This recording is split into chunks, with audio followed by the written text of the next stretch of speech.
लग्नासाठी त्यांना जयपूरला जायचं होतं. ढाबा चूज केला. वॉशरूम बाहेर असतात आणि ते बाहेर असतं. खूप लांब असतात. सो तो गेला आतमध्ये. थोड्याच वेळाने हेडेक खूप जास्त सिव्हिअर व्हायला लागलं. तोला काहीतरी होतंय. सो धडपडत वगैरे बाहेर आला. जो व्यक्ती नॉर्मली 2-3 चपात्या खातो ना, त्याने त्या दिवशी मोर दॅन 7 चपात्या खाल्ल्या. ही वॉज लाईक की मला अजून भूक लागली, माझी भूक संपत नाहीये. झोप पण एवढी जास्त येते ना, पण मला तरी पण खायचंय. कोणी जवळ आलं तर त्याला असं बाजूला सरकवण्याचा प्रयत्न करतोय, मारतोय वगैरे तसलं. त्याच्यामध्ये एक जिन आहे, ह्याला हार्म करणार, तो नाही सोडणार त्याची बॉडी. ह्या कथा मनोरंजनासाठी आहेत. काही लोकांचे अनुभव व काही पूर्णपणे काल्पनिकही असू शकतात. त्यामुळे कृपया यांना मनोरंजन म्हणून घ्या. या कथा आपल्या संस्कृतीचा एक भाग आहे. अगदी लहानपणी आजी आजोबांनी सांगितलेल्या गुड गोष्टींसारख्या. आमचा हेतू कोणत्याही प्रकारच्या अंधश्रद्धा किंवा भीती निर्माण करणे नाही.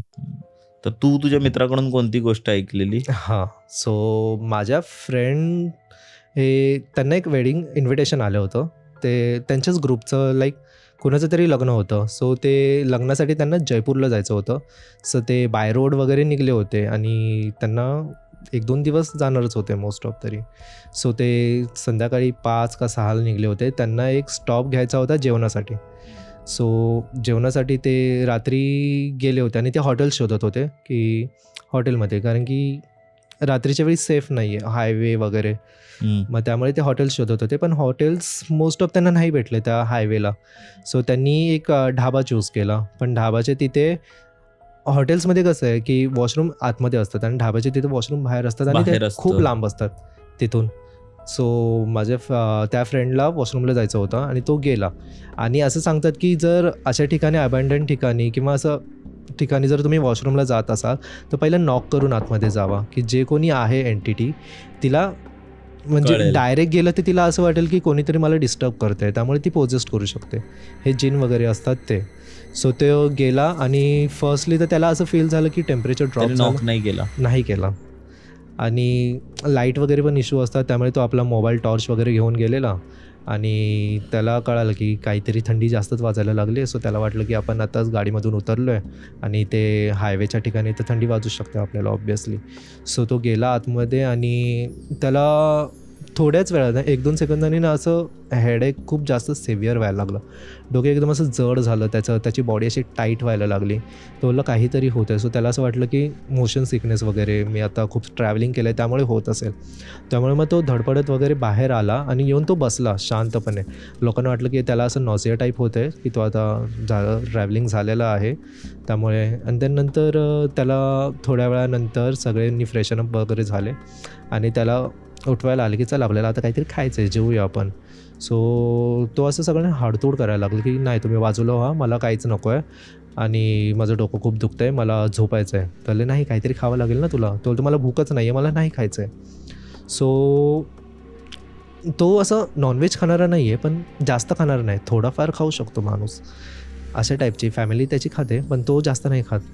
सो ते लोक गेले जेवायला आणि ह्याने चिकनचंच काहीतरी ऑर्डर केलेलं आणि फुल मागवलेलं. सो तो खात गेला आणि लाईक जो व्यक्ती नॉर्मली 2-3 चपात्या खातो ना, त्याने त्या दिवशी मोर दॅन 7 चपात्या खाल्ल्या आणि चिकन वगैरे सगळं संपवलेलं त्याने. आणि ही वॉज लाईक की मला अजून भूक लागली, माझी भूक संपत नाही आहे. म्हणजे कितीही खाल्लं तरी पोटात एक थोडीशी अशी जागा की मला पोट भरत नव्हतं नाही तुझं. भरत आहे, माझं पोट नाही भरत आहे आणि झोप पण एवढी जास्त येते ना, पण मला तरी पण खायचं आहे. सो कसं बसं त्याला खायला दिलं, खाल्लं वगैरे आणि तो झोपला. आणि त्याच्यानंतर त्यांनी ट्रॅव्हल केलं मोर दॅन 7-8 तास, 9-10 तास. आणि मध्ये माणूस जरी झोपला तरी मध्ये उठतो. हा नाही उठला, हा डायरेक्ट तिथे व्हेन्यूवर जाऊन उठला. थोडंसं त्याचं हेडेक वगैरे, डोळे वगैरे प्रॉपरली लाल झाले होते, पुन्हा स्किन अशी थोडीशी ब्लॅकिश टाईप झाली होती. आणि तो बोलत होता माझं जाम डोकं दुखतं आणि त्याचा आवाज थोडा चेंज झालेला. म्हणजे आपलं नॉर्मल 22 इयर्सचा मुलगाचा आवाज जसा असतो तसा नव्हता. एक प्रॉपर 40 ते 45 वर्षाचा माणसाचा आवाज असतो, असं जड झाला होता आवाज त्याचा. सो लग्न वगैरे अटेंड केलं आणि तो प्रत्येकाला असे रूम्स दिले होते. सो तो त्याच्या फ्रेंडसोबत म्हणजे 2-2 जणांनी असे रूम शेअर केले होते. सो त्याची फ्रेंडने सांगितलं की हा येऊन डायरेक्ट झोपला आहे, हा काहीच करत नाही आहे, ह्याला एक्साइटमेंट पण जाणवत नाही आहे आणि हा खूप चिडचिड करतो आहे. लाईक कोणी जवळ आलं तर त्याला असं बाजूला सरकवण्याचा प्रयत्न करतोय, मारतोय वगैरे तसलं. सो लोकांना वाटलं की ह्याला काय झालं आहे बाबा. मग तो सगळे लोक आले लग्नाच्या म्हणजे त्याच दिवशी सकाळी आले त्याला. सो म्हणलं नाही मला हे होतं आहे असं होतं आणि तो काहीतरी गिबरिश टाईप बोलत होता आणि थोडंसं असं लाईक वेगळी भाषा जी नाही समजत आहे आपल्याला असल्या टाईपमध्ये तो बोलत होता आणि त्यांना कळत होतं काहीतरी झालं आहे. हा असं नाही आहे, खूप फ्रेंडली स्वभावाचा आहे आणि हा डायरेक्टली असं नाही वागू शकत. त्यामुळे त्याला थोडंसं हे केलं, शांत केलं, लग्न वगैरे झालं, त्याला घरी घेऊन गेले. नंतर फ्रेंडनी विचार केला की ह्याच्या घरी सांगायचं आहे का काय इन्सिडेंट झाला आहे, नाहीतर त्याचे मम्मी पप्पाला वाटेल की ठीक आहे हा थोडं थकून आला आहे त्यामुळे थोडासा चिडचिड करत असेल, होईल 1-2 दिवसांनी नीट. त्याला ठीक आहे जर नाहीच झालं तर आपण सांगूया जे काय झालं आहे त्याच्यासोबत.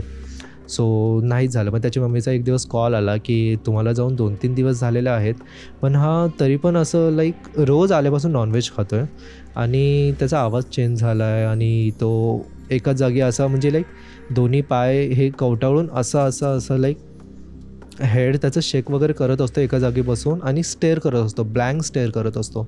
एका भिंतीकडे असे डॉट लावून बघतच असतो कंटिन्युअसली. काय झालं आहे त्याला. मग ते सगळे लोक घरी आले त्याच्या आणि सांगितलं की असं झालेलं काकी. सो काहीतरी आहे. सो त्याची मम्मीने तर पहिलं तर आपली नजर वगैरे उतारणं ते सगळं केलं. डॉक्टर्सकडे दाखवलं. डॉक्टर बोलले नाही त्याला ताप वगैरे नाही आहे बट त्याला थोडा अशक्तपणा जाणवू शकतो तर आपण सलाईन वगैरे लावून टाकूया. तर ठीक आहे ते सलाईन वगैरे लावलं. त्याच्यानंतर पण त्याला घरी वगैरे आणलं. सो त्याचे नेबर्स वगैरे आलेले. सो नेबर्सने सांगितलं की ह्याला काहीतरी बाहेरचं लागलेलं आहे त्याच्यामुळे त्याला एक पीर बाबा वगैरे आहे त्यांच्याकडे घेऊन जाऊया. सो त्याची फॅमिली तर लाईक नाही असं काहीच नाही आहे, आम्ही त्याच्यात बिलीव्हच नाही करत तर आम्ही का घेऊन जावं. पण ते बोलले बिलीव्ह करणं न करणं हा तुमचा वेगळा प्रश्न आहे पण एकदा घेऊन गेल्याने काही बिघडणार नाही आहे. सो ते घेऊन गेले. तो पीर बाबा इज लाईक की हां त्याच्यामध्ये एक जिन आहे आणि तो खूप असा आहे की तो ह्याला हार्म करणार, प्रॉपरली हार्म करणार की त्याने ह्याला डिस्टर्ब केलं आहे किंवा तो खूप वर्षापासून कुणाची तरी अशा व्यक्तीची वाट बघत होता ज्याच्यामध्ये त्याला राहायला आवडेल. सो त्याची बॉडी आता त्याला हवी आहे, तो नाही सोडणार त्याची बॉडी. ते पीर बाबा वगैरे बोलले की आपण काहीतरी करूया, ट्राय करूया. सो ट्राय वगैरे केलं त्यांनी आणि असं नाही की तो शांतही नाही झाला, तो शांत झाला थोडंसं आणि कमी झालं. त्याचे जे एपिसोड्स होते जे काय होते ते कमी झाले, दिवसेंदिवस कमी होत गेला पण त्याची तब्येतच होत नव्हती. तो किती पण खाल्लं तरी खूप बारीक होत होतं आणि असं लाईक कुपोषित टाईप व्हायला लागलेला. सो त्यांनी सांगितलं की हा काय नाही करत आहे, ह्याच्यातून गेलं नाही आहे का. सो तोला नाही जाणार, तो आपल्याला काहीतरी करावं लागेल. सो तो पीर बाबा आहे त्यांनी त्याच्या कोणी सिनियर्स असतील त्यांच्याशी बोललं आणि त्यांनी सांगितलं की आपण काहीतरी करूया आणि त्याच्यातून बाहेर करण्याचा प्रयत्न करूया. सो त्यांनी काहीतरी केला आणि त्याच्यातून बाहेर काढला बोलत आहेत पण स्टील त्याला आजही रोज हॉन्ट करतात की त्याला आजही असं अंधारलेल्या ठिकाणी नाही त्याला होत. त्याचा क्लॉस्ट्रोफोबिया टाईप झालेला आहे की त्याला असं बंद ठिकाणी नाही राहायला आवडत, त्याला अंधारलेल्या ठिकाणी राहायला नाही आवडत, त्याला आजूबाजूला सतत कोण ना कोणतरी लागतंच आणि त्याला आजारी हा पडतच असतो, त्याला ताप वगैरे येतच असतो रोज, म्हणजे चालूच असतो तो आजारपण. मग त्यानंतर तो कधी बरा झाला. त्याचं बरं तो सध्या होतच नाही आहे, त्याचं ते चालूच आहे. हे रिसेंटच आहे का. हां बापरे. सो तो आतापर्यंत म्हणजे तब्येत आता सुधारत चालली आहे त्याची.